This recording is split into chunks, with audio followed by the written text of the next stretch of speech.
To make this integration, I am using Bit Integration plugin. So let's go to my Bit Integration dashboard. Create integration. Search and select Everest Forms. Select a form. Next, search and select Airtable.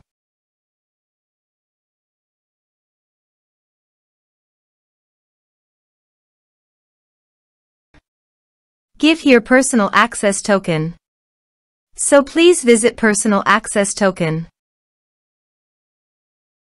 Create a token.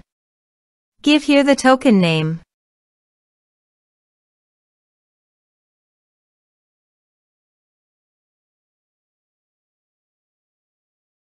Add scopes.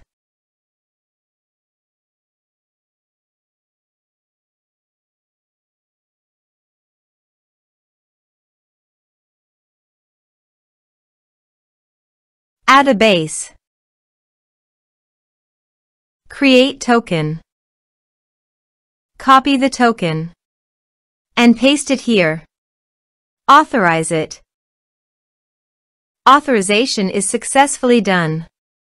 Now click on Next. Select Base. Select Table.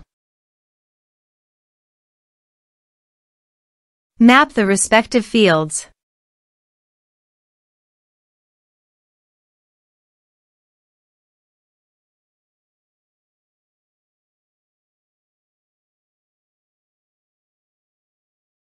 Here are advanced features in conditional logic.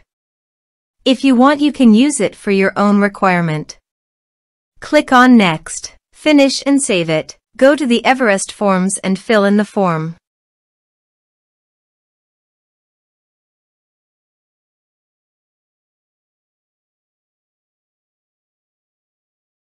Submit it. Form submitted successfully. Now go to the Airtable page. And you can see the data came successfully in the Airtable.